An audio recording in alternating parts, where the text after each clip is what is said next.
আমি টিএমসি করি, আমার নাম সিদ্দিক মোল্লা। কি বলবেন বিধায়ক সাহেব, যে ভাঙড়ে ওয়াকআপ নিয়ে আন্দোলন করার জন্য একাধিক সাধারণ মানুষদেরকে গ্রেফতার করা হয়েছে। বারক কি কি ওষুধ দিতে হবে সব বিনা অন্যায়ে 52 দিন জেল খেটে আজকে বার হচ্ছে। আমি টিএমসি করি, আমার নাম সিদ্দিক মোল্লা। ডাইরেক্ট বলে তোমার ছেলে ওখানে ওয়াকআপ আন্দোলনে গিয়েছে, ও ডাইরেক্ট আইএসএফ করে। তবু ছেলেটা যখন ধরা পড়লো, কোনো টিএমসির নেতা আমাকে সাহায্য করলো না। লাস্টে আমি আইএসএফের নেতাদের কাছে যাই, ওরা সবাই সহযোগিতা করে মানে জামিনের ব্যবস্থা করেছে, জামিন হয়েও গেছে। আমি দাঁড়িয়ে আছি, আধা ঘন্টার মধ্যে আমার ছেলেকে আমি হাতে পাবো। কিসের ভয় করব? আমরা তো কোনো অন্যায় করছি না, ভয়টা কিসের জন্য করব? প্রিয় দর্শক, এই মুহূর্তে গুরুত্বপূর্ণ খবরের দিকে চোখ রাখবো। ভাঙড়ের বিধায়ক পীরজাদা নওশাদ সিদ্দিকী সাহেব, তিনি কিন্তু এই মুহূর্তে বারাইপুর সেন্টার জেলে হাজির হয়েছে। তাদের সঙ্গে কথা বলার চেষ্টা করব এবং একাধিক ভাঙড়ের সাধারণ মানুষরা তারাও কিন্তু এসে হাজির। তাদের কর্মীদেরকে মিথ্যা কেসে যেভাবে গ্রেপ্তার করা হয়েছে, এমনই দাবি করা হচ্ছে। কি দাবি জানাচ্ছেন মুহূর্তে আমরা সরাসরি। কি বলবেন বিধায়ক সাহেব, যে ভাঙড়ে ওয়াকআপ নিয়ে আন্দোলন করার জন্য একাধিক সাধারণ মানুষদেরকে গ্রেপ্তার করা হয়েছে। বারক কি কি ওষুধ দিতে হবে সব দিচ্ছি। সাধারণ মানুষের জন্য কি বার্তা ভাঙড়ের মানুষরা কিন্তু ঘুরে আসলো। বার হোক না, বার হওয়ার পরে ওষুধ কি কি দিতে হবে সেটা দিচ্ছি। আমি এক ডোজ দেবো, আমি এক ডোজ দেবো। আজকে আপনাদের জলজন্ত প্রমাণ দেখাচ্ছি। এই দাদাটা, এই কাকাটা আজকে টিএমসি করেছে, টিএমসিতে ভোট দিয়েছে। ডাইরেক্ট প্রমাণ দেখানোর পরেও তার ছেলে ওয়াকআপ আন্দোলন করার জন্য মিথ্যা কেসে জেল খাটছে আজকে 53 দিন 52 দিন মতো। তোমার দলটা করি, তা আমাকে কিছু সাহায্য করুন। কোন দল করতেন আপনি? আমি টিএমসি দল করি এবং আমি কিসে ভোট দিয়েছি প্রমাণ আছে। আমার বুথের নেতারাও বলবে এবং তারা মুখ দিয়ে বলেছে যে ওরা ভোট দিয়ে আমাকে ছবি করে দেখতে চায়। তার সত্ত্বেও দল আমার পাশে ছিল না। আরও একটা প্রমাণ, ভাঙড় বিধানসভাতে টিএমসি করার জন্য শুধু তার ছেলে ওয়াকআপ নিয়ে আন্দোলন করেছিল বলে টিএমসি করেও তার পিঠটা বাঁচলো না। তার ছেলেকে মিথ্যা কেসে জেল খাটতে হলো। তার জামিন কে করলো? ভাঙড় বিধানসভার বিধায়ক পীরজাদা নওশাদ সিদ্দিকী সাহেব। জামিনটা কে করেছে? সত্য কথা বলবেন? অবশ্যই বলবো, কেন বলবো না। আমার ছেলের জামিন, শুধু আমার ছেলের না, সোনপুরি যত লোক ওই মিথ্যা কেসে জড়িয়েছে তত লোকের জামিন করেছে পীরজাদা নওশাদ সিদ্দিকী। আমি এখন করেছি। আপনাকে কথা দিয়েছিল কি এই জামিন করানোর জন্য, যে বলেছিল জামিন করাবো? হ্যাঁ, আমাকে কথা দিয়েছিল সবাইকে জামিন করবো, আমি নিশ্চিন্তায় থাকো। এবং আমাদের বাড়ির খরচাও দিয়েছে এবং আমি প্রতিদিন নওশাদ সিদ্দিকীর কাছে আমি ফোন করতাম। আমাকে আশ্বাস বলতো ফোনে? হ্যাঁ, ফোনে কথা বলতো। আমার পকেটে এখনও ফোন নাম্বারও আছে।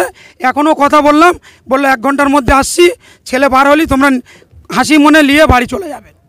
প্রিয় দর্শক, এই মুহূর্তে ধীরগতিতে শেয়ার করুন ভাঙড়ের পরিস্থিতি দেখাচ্ছি। এরপরে আপনাদেরকে একাধিক এলাকাতে দেখানোর চেষ্টা করবে যেন যেভাবে ষড়যন্ত্র চলছে রাজ্যে পুলিশ মন্ত্রী মমতা বন্দ্যোপাধ্যায়, আর সেই পুলিশের নির্দেশে যেভাবে সংখ্যালঘু এলাকাতে দাবন করার চেষ্টা করছে।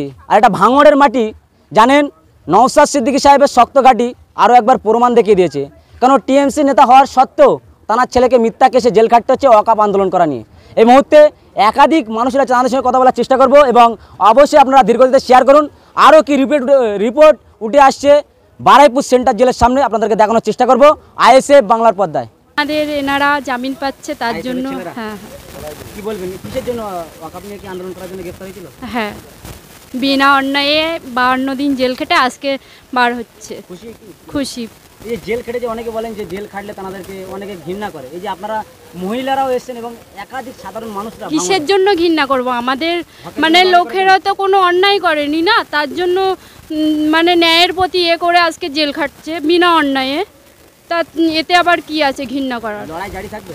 হ্যাঁ, বাড়ি যাওয়ার পরে আপনারা যদি আমাদেরকে কি না এখন পাঠিয়ে দেবো, আগে আটকাতাম, এখন পাঠিয়ে দেবো। এই যে এটা মিথ্যাভাবে কেস করার জন্য, হ্যাঁ, গ্রেফতার হওয়ার জন্য, হ্যাঁ, লড়াই জারি থাকবে? হ্যাঁ, আপনাদের কি ময়দানে দেখা যাবে নাকি না? হ্যাঁ, দেখা যাবে, দেখতে পাবেন। এই যে ফুল নিয়ে এসেছেন, কতটা খুশি আছে, কি বলতে চাইছেন? প্রচুর খুশি আজকে। লড়াই জারি থাকবে? হ্যাঁ, থাকবে। বাড়ি কোথায়? ভাঙড় বিধানসভা। ভয় লাগছে না? না, এই যে 7 থানা ভাঙড়ে এখন কিচ্ছু ভয় লাগছে না। কিসের ভয় করব? আমরা তো কোনো অন্যায় করছি না, ভয়টা কিসের জন্য করব? লড়াই জারি থাকবে ইনশাআল্লাহ। ভয় ভাঙড়। আমি টিএমসি করি, আমার নাম সিদ্দিক মোল্লা। আমার ছেলে সোনপুরি ওয়াকআপ আন্দোলনে গিয়েছিল, যাবার পরে পুলিশ ওনাকে ধরে নিয়েছিল। ধরার পরে আমি আমার নেতাদের কাছে গিয়েছিলাম, যাওয়ার পরে বললাম যে আমি তো টিএমসি করি, পার্টিটা করি, তা আমার ছেলে ওখানে ধরা পড়েছে, আপনারা কিছু সাহায্য করুন। ওনারা ডাইরেক্ট বলে তোমার ছেলে ওখানে ওয়াকআপ আন্দোলনে গিয়েছে, ও ডাইরেক্ট আইএসএফ করে, তুমি এখান থেকে যাও না তো তোমার মারা হবে, তোমার পিটি বাড়ি পড়বে। টিএমসির নেতারা বলেছে। আমি ওখানে দাঁড়াইনি, আমি ওখানে আমার সাথে কিছু লোক গিয়েছিল, আমার সঙ্গে কিছু লোক গিয়েছিল, যাবার পরে আমি বলেছিলাম যে আমি কিছু ভোট দিয়েছি, ভোট দিয়ে ফটো তুলে আমার নেতাদের দেখেছি যে আমি কি পার্টি করি দেখো।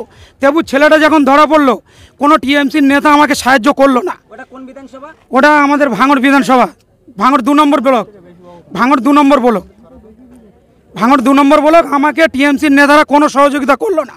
লাস্টে আমি আইএসএফের নেতাদের কাছে যাই, ওরা সবাই সহযোগিতা করে আমার ছেলেকে বার করার মানে জামিনের ব্যবস্থা করেছে। জামিন হয়েও গেছে, আমি কোর্টের সামনে দাঁড়িয়ে আছি।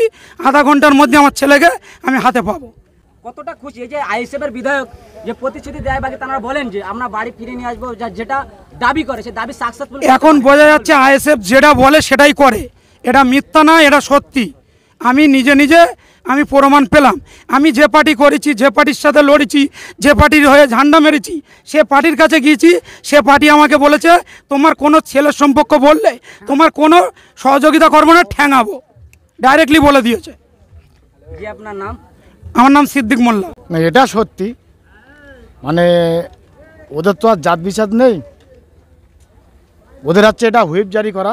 ভাঙড়ে 8% যে মুসলিম ভোটার এবং 20% যে আমাদের মা বোনেরা আছে হিন্দু ভাই, এই সাম্প্রদায়িক দাঙ্গার একটা ওছিলা ওরা তৈরি করে ভাঙড়ের প্রতিটা বুথ থেকে 4 জন 5 জন 3 জন করে মানে কেস দিয়ে এবং আদার্সে 3000 মানে ছেলেকে ফাঁসিয়ে রেখেছে। এটাকে আমরা প্রতিবাদ জানাই বা ধিক্কার জানাই। ভয় লাগছে না এই যে 52 দিন জেল খাটার পরে, ওয়াকাফ আন্দোলন করা নিয়ে 52 দিন জেল খাটার পরে আজকে বাড়ি ফিরছে, তারপরে আপনারা আবার ফের তাদেরকে সাথ দিচ্ছেন যারা ওয়াকাফ আন্দোলন নিয়ে প্রতিবাদ করছিল, যে আপনাদেরকে জেলে ঢুকিয়ে দেয়? ভয় লাগছে না? না, তারা তো নির্দোষ, তাদের কোনো কুরুপ নেই পুলিশের হাতে। এই বিনা দোষে গ্রেপ্তার হচ্ছেন, ভয় লাগছে না? না না, কিসের ভয়? গ্রেপ্তার হতো স্বাভাবিক, ওই ইংরেজ আমলে যেরকম হতো এখন সেটা পুনরায় মানে বৃদ্ধি হচ্ছে। তো একটা হ্যাঁ, লড়াই জারি থাকবে। এটা আমরা ছোটোবেলায় মায়ের কাছে গল্প শুনেছি, 7 ভাই চম্পা একটা সিনেমা বার হয়েছিল। এই 7 ভাই চম্পা একটা ডায়লগ ছিল যে যাবো না নতুন করে পুরনো ঘটনা। তাই এটা আমাদের পশ্চিমবাংলার মমতা ব্যানার্জি নতুন করে পুরনো ঘটনাগুলো তুলে আনতেছে, যাতে মানুষই সতর্ক হয়, মানুষ বুঝুক, বিচার করবে মানুষ। হ্যালো, আমার করে মানা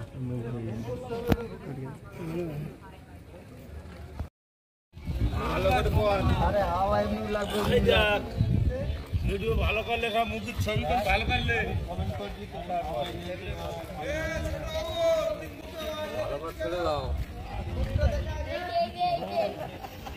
এদিকে তুলো না, ভিডি কাটছি।